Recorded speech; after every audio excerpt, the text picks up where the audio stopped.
इतना सामान कैरी करके लाना बहुत मुश्किल है भाई, एक तो कमर रह गई मेरी। तो अभी पहुंच गए हैं हम मेरी ननद के घर। और मैं हटा लूँ, हाय हाय मेरे तो ऊपर इस बिल्डिंग में रहती है वो। मैं उनसे मिलवाती हूँ ऊपर जाके। और अभी मेरी तो पूरी हालत ख़राब हो गई है। दीदी तुम्हारी हालत कैसी है? ये तो ठीक है ना भाई, इतना बोझ मुझे दिया हुआ था। बोझ पूरा 80 किलो का वजन, मेरे पास था 80 किलो का वजन। कोई है?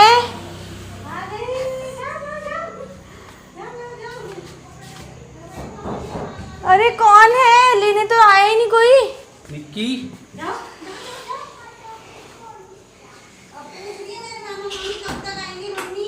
अच्छा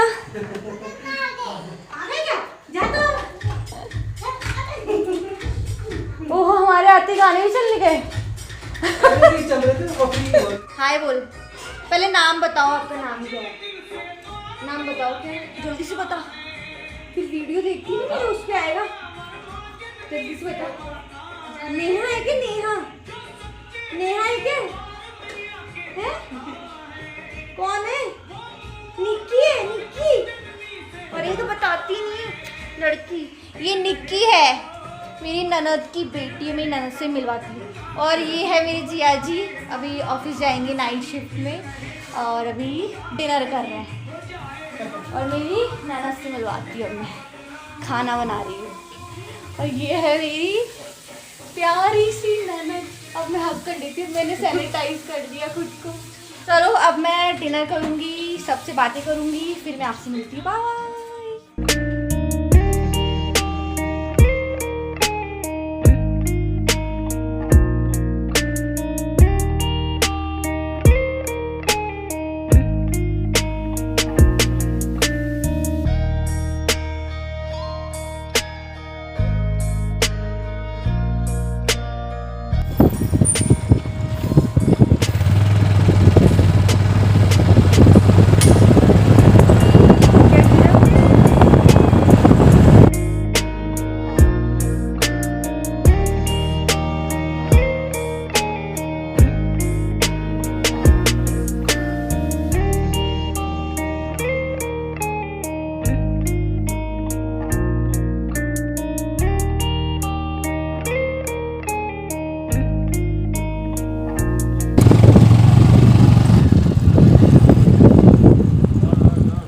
पार्किंग कर गए।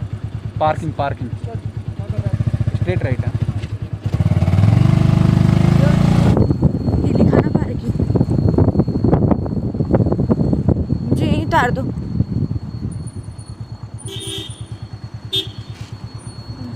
मैं और डी के एयरपोर्ट पहुंच चुके हैं। और डी के बाइक पार्किंग में खड़ी करने गया है। फिर बाइक यानी यहाँ खड़ी रहेगी। फिर जो मेरे जीजाजी है वो यहीं पे सब इंस्पेक्टर है, तो हमारी बाइक लेके चले जाएंगे घर पे।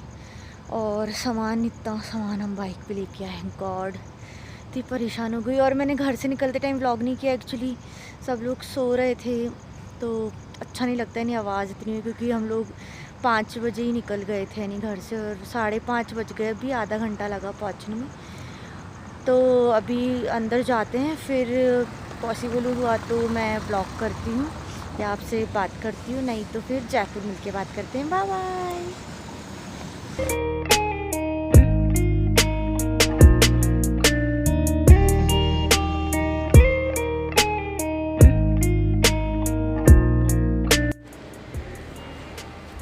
तो यहाँ पे यानी टेम्परेचर चेक करने के लिए ऐसे लाइन लगा रखी थी और बिल्कुल सोशल डिस्टेंसिंग से। तो एक एक करके टेम्परेचर चेक कर रहे थे सभी का। और टेम्परेचर चेक करने के लिए भी बिल्कुल अलग तरीके की मशीन लगाई हुई थी, यानी इसमें पूरी यानी अपने को खड़ा होना होता है और फिर वो स्कैन करके टेम्परेचर बता देती है, यानी हेल्दी है पर्सन या फिर अनहेल्दी है। तो इस तरीके से चेकिंग कर रहे थे यहाँ पे।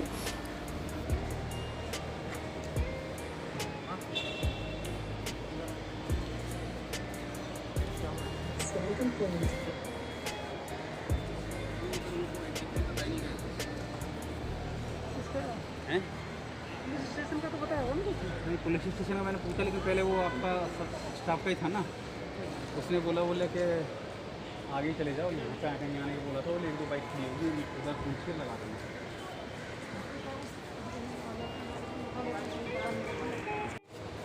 और टिकट चेकिंग के लिए भी बिल्कुल प्रिकॉशंस रख रहे थे, यानी कोई भी अपनी चीज़ों को कोई भी हाथ नहीं लगा रहा था। यानी स्कैन करने के लिए मशीन लगा रखी थी, जैसे डीके स्कैन कर रहा है। क्यूआर कोड था एक जो हमारे बोर्डिंग पास पे था, उसको स्कैन करना था, और स्कैन होते ही फिर हमारी जो भी आइडेंटिटी है वो सब उनको दिख जाती। इस तरीके से ये सब स्कैन कर रहे थे, यानी किसी भी चीज़ को ये लोग हाथ नहीं लगा रहे थे। यानी ये भी अपनी सेफ्टी बहुत अच्छे से बनाए हुए थे।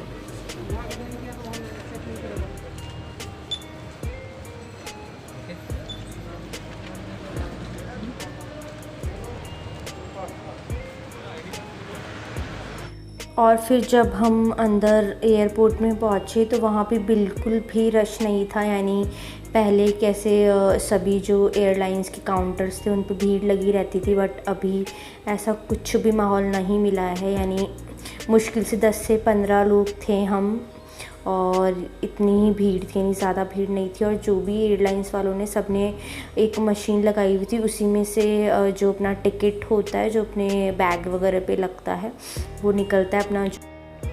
और फिर ये जो अपना बैग पे जो एक स्लिप सी नहीं लगती वो निकल रही थी इस मशीन में से। वो कैसे निकल रही थी, यानी सेम क्यूआर कोड को अपने को स्कैन करना था और फिर ऐसे स्लिप बाहर आ रही थी, और उसको जो भी बैग है अपना हैंड बैग नहीं, लगेज जो होता है उस पे इसको स्टिक करना था। यानी ये पहले तो एयरलाइन वाले ही स्टिक करते थे, बट अभी ऐसा नहीं था। वो लोग अपने को इंस्ट्रक्ट कर रहे थे, ओनली एक इंस्ट्रक्टर खड़ा था, वो अपने को इंस्ट्रक्ट कर रहा था कि ऐसे ऐसे करना है। तो डीके ने यहाँ पे इसको पेस्ट कर लिए।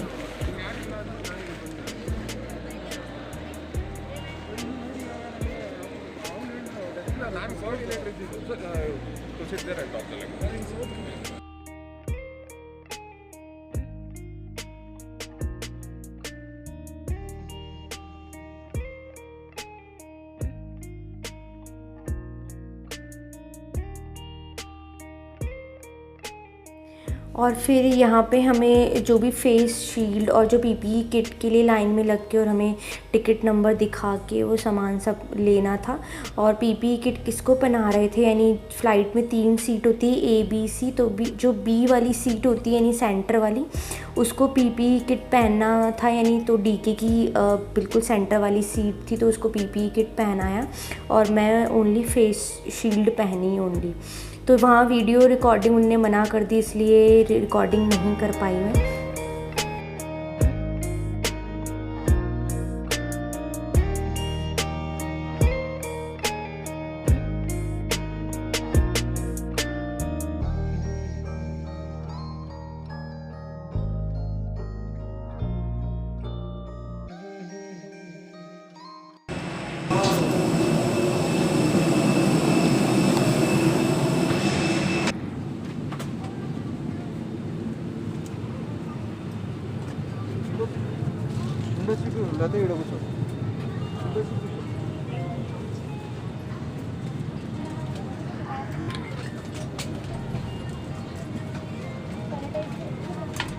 उसमें क्या है, ऑलरेडी वो सैनिटाइज हो रखा है।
कुर्सी के ऊपर लगे पैनल से बाहर आए तो उसे तुरंत अपनी ओर खींचे और इस तरह नाक और मुंह ढककर सामान्य ढंग से सांस लेते रहे। दूसरों की सहायता करने से पहले अपना नकाब ठीक से पहन लें। आपकी रक्षा जैकेट आपकी कुर्सी के नीचे रखी है। यदि आपातकालीन स्थिति में विमान को पानी पर उतरना पड़े तो इस रक्षा जैकेट को इस तरह पहने और पट्टी अपने कमर पर कस के बांध ले। रक्षा जैकेट को सिर्फ द्वार के निकट ही फुलाएं। इसे फुलाने के लिए इस लाल डोरी को मजबूती से खींचें। आपसे निवेदन है कि निकासी द्वार तक पहुंचने से पहले अपनी रक्षा जैकेट को ना फुलाएं, क्योंकि इससे विमान से निकलने में बाधा आ सकती है। आपके रक्षा जैकेट को अधिक फुलाने के लिए इसमें एक नली दी गई है, जिसमें इस तरह हवा भरकर फुला लें। पानी के साथ संपर्क में आते ही ये बत्ती जल जाएगी और ये सीटी ध्यान आकर्षित करने में आपकी सहायता करेगी। इवैक्यूएशन स्लाइड्स हर द्वार पर मौजूद हैं। इस विमान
Ladies and gentlemen, we have landed at Jaipur Airport. For your safety, please remain seated and usage of mobile phone is not permitted. Please take care of opening the overhead compartment and before leaving the aircraft, please check that you have collected all your belongings with you. It was a pleasure having you on board and we hope to see you again soon. If you need any assistance on arrival, please contact our ground staff. Thank you for flying with AirAsia and have a good day ahead.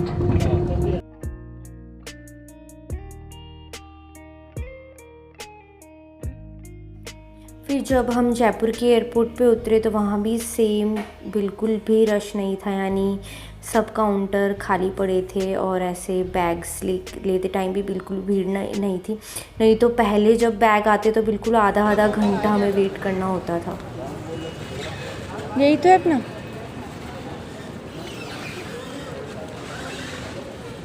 अरे यही है, अरे यही है, और नहीं तो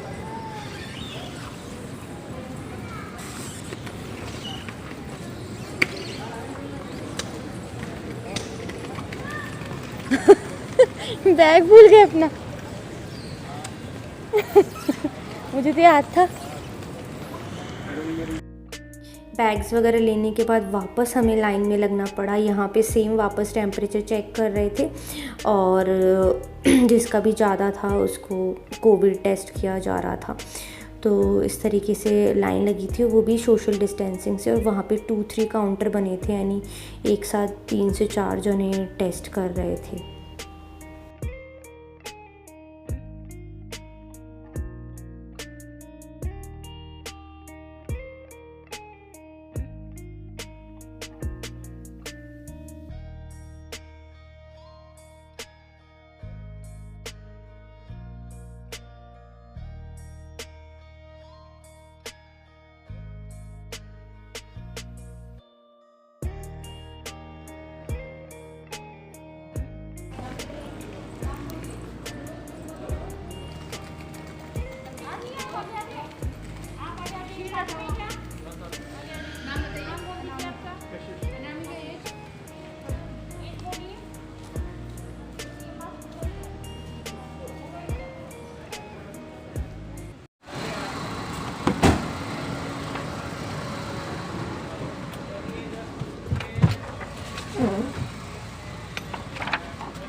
sanitise तो कर रखी गाड़ी।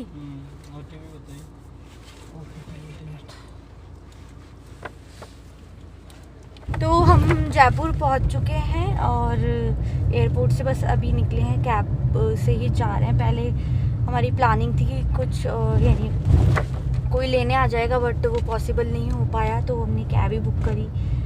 तो अभी घर जा रहे हैं, बट पहले मैं आपको बताने वाली थी कि मैं जयपुर क्यों ट्रैवल कर रहे हैं हम। एक्चुअली फ़र्स्ट थिंग तो मेरे पापा है, उनकी तबीयत एकदम से कुछ हेल्थ इश्यूज़ हो गए हैं, तो उनको दिखाना के लिए हम आए हैं। और सेकंड थिंग इज़ मेरी मम्मी ने रिकन्स्ट्रक्ट करवा रही है घर, तो इसलिए मैं यही मम्मी की हेल्प के लिए मैं आ गई हूँ कि घर वो देखने के लिए काम वगैरह सब।